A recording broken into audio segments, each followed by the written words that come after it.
नाज़रीन इकराम, मुस्बत इशारे मिलना शुरू। साबिक army chief general retired Qamar Javed Bajwa की पॉलिसी खात्मे की जानिब गामसन और नताइज आना भी शुरू हो चुके हैं। जनरल आसिम मुनीर ने जो कहा वो सच कर दिखाया। 3 बड़ी खबरें हैं। ये 3 खबरें आइंदा आने वाले सालों में, आइंदा आने वाले महीनों में मुल्क की सियासत की जो खदोखाल को वाज़े कर रही हैं। यहाँ पर सवाल यह है कि क्या इमरान खान और तहरीक इंसाफ के लिए राहें खुल चुकी हैं?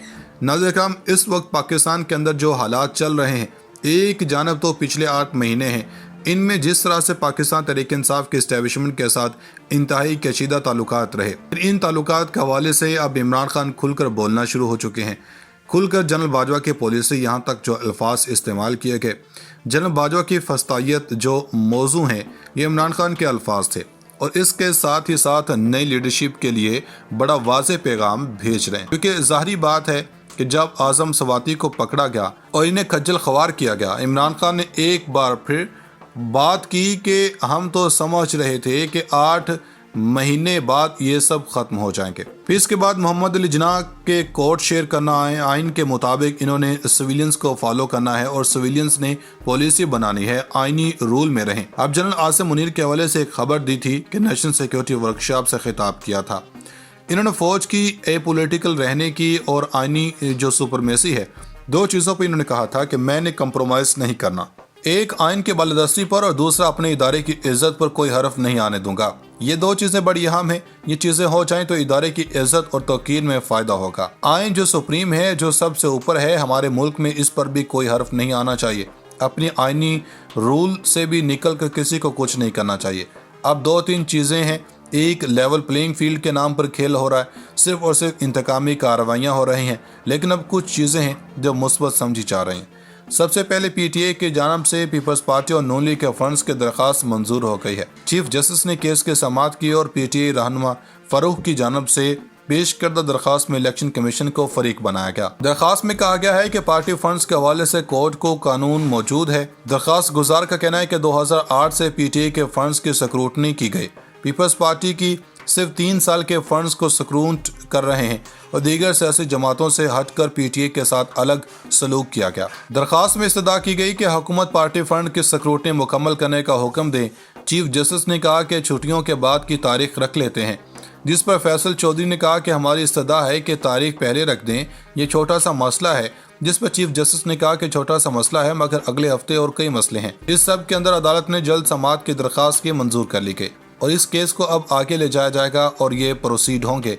ये रजिस्ट्रार ऑफिस को 22 दिसंबर को समाअत करने को हुक्म दे दिया गया। एक जनब ये खबर है तो वहीं दूसरी जनब ये आपको पता है कि कौमी असम्बली के अंदर कुछ लोटे हैं। पीटीए के अंदर राजा रियाज अपोजिशन लीडर बने हुए हैं, यानी ये सब मिले हुए हैं। अब यहाँ पर दूसरी बड़ी खबर यह है कि राजा रियाज के अपोजिशन लीडर की कुर्सी खतरे में है। लाहौर हाई कोर्ट में राजा रियाज के अपोजिशन लीडर के तौर पर सदर मुमलिकत और वज़ीर-ए-आज़म पाकिस्तान को नोटिस जारी कर दिए हैं। अदालत ने राजा रियाज और स्पीकर कौमी असम्बली से भी जवाब तलब कर लिया। यानी कि ये राजा रियाज जो कर रहे थे, ये वो चीज़ें हैं जो अदालतों के सतह पर हैं। मामला ठीक सिमत में जा रहे हैं।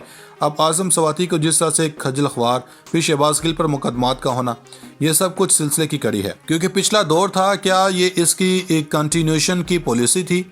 इमरान खान ने मैक्सिमम रेस्टोरेंट का मुजाहरा किया, लेकिन अब आज़म सवाती के हवाले से बुकिंग हो गई है। बलूचिस्तान हाई कोर्ट ने आज़म सवाती के खिलाफ मुकदमात ख़त्म करके रिहाई का हुक्म जारी कर दिया।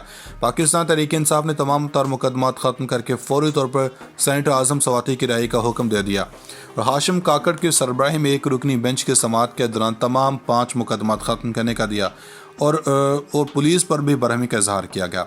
उदय साकडार और सदर आरिफ अलवी के दरमियान जो राब्ते हुए, इनकी तस्दीक इससे हो सकती है कि मुस्लिम लीग नून और तहरीक इंसाफ के दरमियान बयानबाजी में बरह रास्त हमले नहीं हो रहे।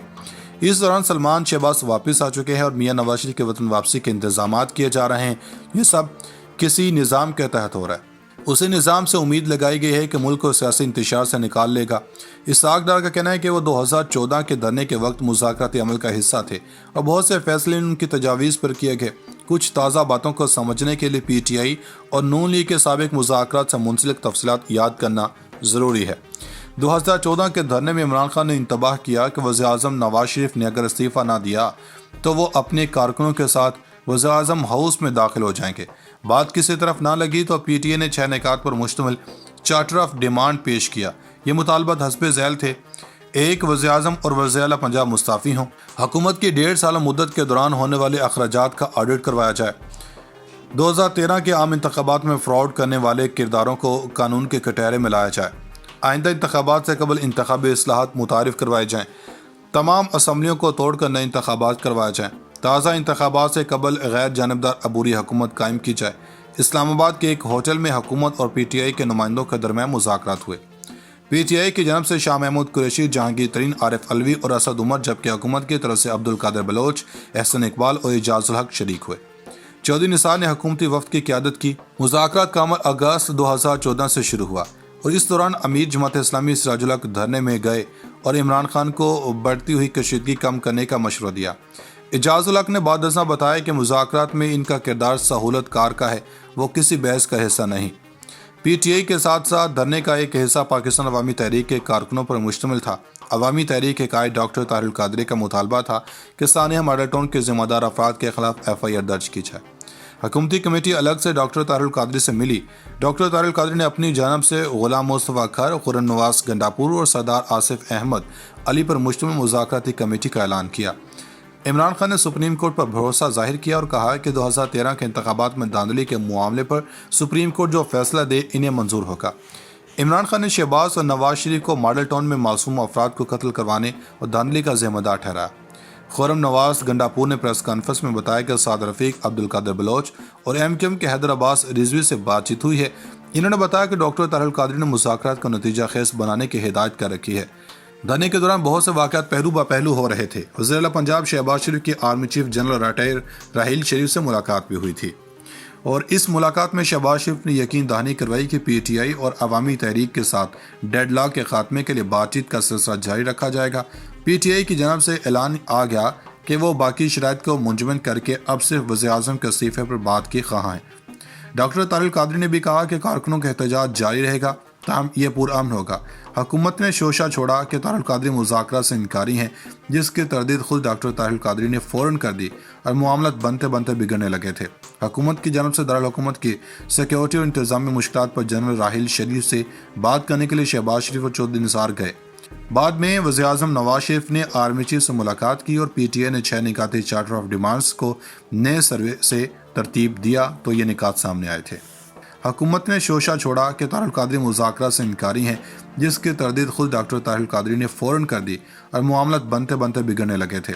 حکومت کی جانب سے دارالحکومت کی سیکیورٹی اور انتظامی مشکلات پر جنرل راحیل شریف سے بات کرنے کے لیے شہباز شریف اور چودھری نثار گئے۔ بعد میں وزیر اعظم نواز شریف نے آرمی چیف سے ملاقات کی اور پی ٹی آئی نے 6 نکاتی چارٹر آف ڈیمانڈز کو نئے سروے سے ترتیب دیا تو یہ نکات سامنے آئے تھے۔